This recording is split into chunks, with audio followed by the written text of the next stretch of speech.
پٹھان یا پشتون وہ قوم ہے جو پوری دنیا میں جرت اور بہادری کی مثال سمجھی جاتی ہے۔ تاریخ شاہد ہے کہ یہ نہ تو کسی بادشاہ سے ڈرتے ہیں اور نہ ہی ان پر کسی ظالم حکمراں کا خوف طاری ہوتا ہے۔ یونانی، ایرانی اور تاریخ کے کئی اقوام نے پٹھانوں کو زیر کرنے کی کوششیں کی مگر سارے ناکام رہے۔ نصف دنیا فتح کرنے والا سکندر اعظم نے بھی جب افغانستان میں قدم رکھا تو پٹھانوں نے دنیا کے سب سے منظم فوج اور بادشاہ الیگزینڈر کو دھول چٹا دیا اور انہیں مقدونیہ واپس جانا پڑا۔ پٹھانوں کی بہادری کی مثال 19ویں صدی کی جنگیں ہیں جس میں سوویت یونین کو پٹھانوں کے آگے گھٹنے ٹیکنے پڑے۔ ایک تازہ ترین مثال پچھلے دنوں امریکی فوج کی شکست ہے جس میں دنیا کے سپر پاور کو ان پٹھانوں نے ایسا زیر کیا کہ جسے تاریخ میں ہمیشہ یاد رکھا جائے گا۔ آخر یہ پٹھان کون ہے؟ یہ کس نسل سے تعلق رکھتے ہیں؟ کیا پٹھان کسی نبی کی اولاد ہیں؟ ان کا اس قدر بہادر اور جرت مند ہونے کی وجہ کیا ہے؟ ان تمام سوالوں کے پیچھے کون سی دلچسپ تاریخ رقم ہے؟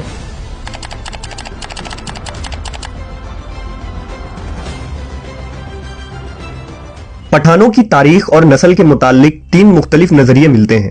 بعض کہتے ہیں کہ پٹھان آریائی نسل سے تعلق رکھتے ہیں، بعض کے نزدیک یہ قیس عبد الرشید نامی شخص کی اولاد ہیں جو حضور صلی اللہ علیہ وسلم کے ایک صحابی تھے، اور تیسرا نظریہ جو خود پٹھان تسلیم کرتے ہیں وہ یہ ہے کہ پٹھان قوم کا تعلق بنی اسرائیل کے گمشدہ قبائل سے ہے۔ ہم اس ویڈیو میں ان تمام نظریات کا تحقیقی جائزہ لیں گے۔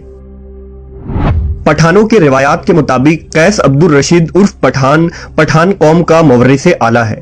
قیس کو پٹھان اپنی زبان میں کش کہتے ہیں۔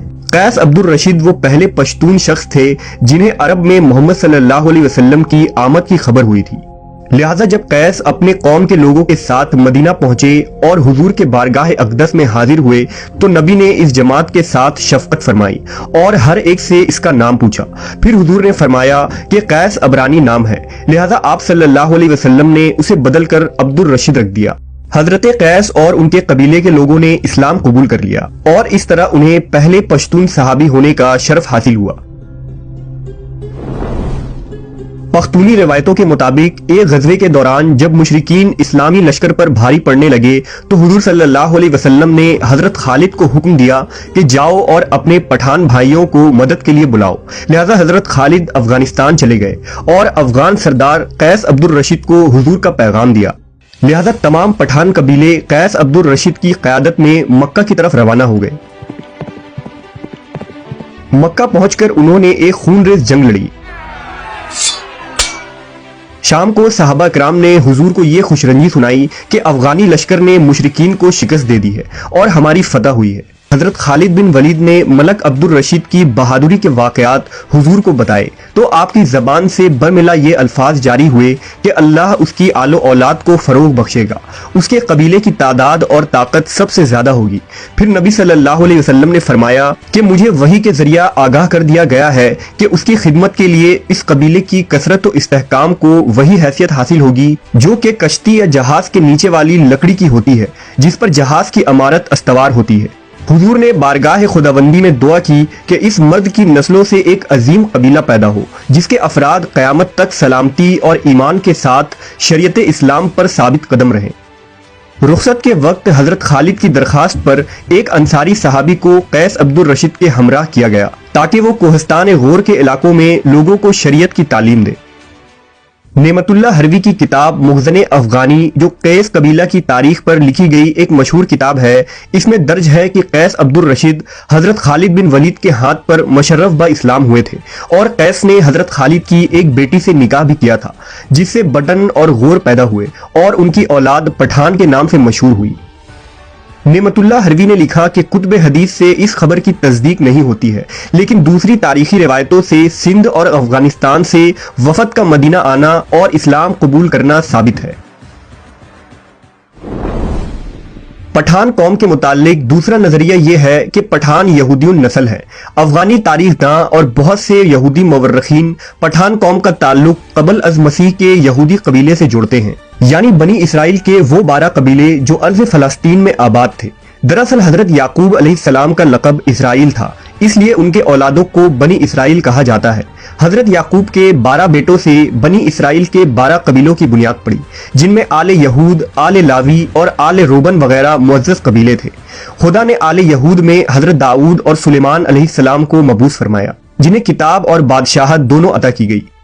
حضرت سلیمان کے زمانے تک یہ 12 قبیلے یعنی بنی اسرائیل اجتماعی طور پر ایک مضبوط اور طاقتور قوم تھی، جن کا دارالخلافہ یروشلم شہر تھا۔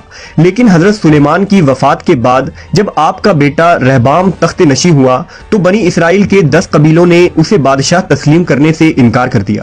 اس طرح بنی اسرائیل 2 ریاستوں میں بٹ گئی۔ مشرقی فلسطین میں بنی اسرائیل کے 10 باغی قبیلے نے سلطنت اسرائیل کی بنیاد رکھی، اور مغربی فلسطین میں بنی اسرائیل کے 2 قبیلے یعنی بنی لاوی اور بنی یہودا ربہام کے ماتحت رہے، جنہیں سلطنت یہودا کہا جاتا ہے۔ 800 قبل مسیح میں بابل کی اشوری فوج اسرائیل پر حملہ آور ہوئی اور ان کی حکومت کو تباہ و برباد کر دیا۔ اب صرف مغربی فلسطین میں آباد سلطنت یہودا باقی رہ گئی، اور وہاں بسے بنی اسرائیل یہودی قوم کے نام سے مشہور ہوئے۔ بنی اسرائیل کے بقیہ 10 قبیلے کے اکثر لوگ قتل کر دیے گئے، جبکہ کچھ قبیلے وہاں سے ہجرت کر کے دنیا کے مختلف حصوں میں جا بسے، جنہیں بنی اسرائیل کا گمشدہ قبیلہ یعنی دا لاسٹ ٹرائب آف بنی اسرائیل کہا جاتا ہے۔ یہ وہ ریوڑ تھے جو اپنے گروہ سے جدا ہو کر بھٹک گئے، اور تاریخ میں ان قبیلوں کا کوئی نام و نشان نہیں ملا۔ دراصل طویل تاریخ کو مختصر بیان کرنا مشکل کام ہے، لیکن امید ہے کہ آپ واقعات کو بخوبی سمجھ رہے ہوں گے۔ یہودی محققین کے مطابق جب سلطنت اسرائیل تباہ ہوئی تو بنی اسرائیل کے وہ گمشدہ قبیلے بھاگ کر ایران کے قریب غور کے پہاڑوں میں جا بسے، اور پھر یہاں سے دیگر خطوں میں پھیل گئے۔ سینکڑوں سالوں تک یہ لوگ یہاں سکونت پذیر رہے اور رفتہ رفتہ شریعت موسوی اور توریت کے تعلیمات کو بھول بیٹھے۔ البتہ انہوں نے اپنا خاندانی نسب اور سلسلہ یاد رکھا اور خود کو فخریہ قوم بنی اسرائیل اور یہودیوں نسل سے جوڑے رکھا۔ خود پٹھانوں کا یہ دعویٰ ہے کہ ان کے آباء و اجداد کا تعلق قدیم زمانے کے یہودیوں سے ہے، جبکہ افغانستان کے آخری بادشاہ ظاہر شاہ مرحوم خود یہ اقرار کرتے تھے کہ ان کا تعلق بنی اسرائیل کے بنیامین قبیلے سے ہے، اور وہ انہی بنی اسرائیل کے گمشدہ قبیلوں میں ایک ہیں جو بخت نصر کے حملے کی وجہ سے اپنے ریوڑوں سے بچھڑ گئے تھے۔ دنیا میں پٹھان ہی وہ واحد قوم ہے جس میں اسلام کے بغیر کوئی مذہب نہیں۔ اگر کسی پٹھان سے پوچھا جائے کہ آپ پہلے مسلمان ہیں یا پختون، تو جواب یہ ہوگا کہ میں 5000 سال سے پٹھان ہوں اور 1400 سال سے مسلمان ہوں۔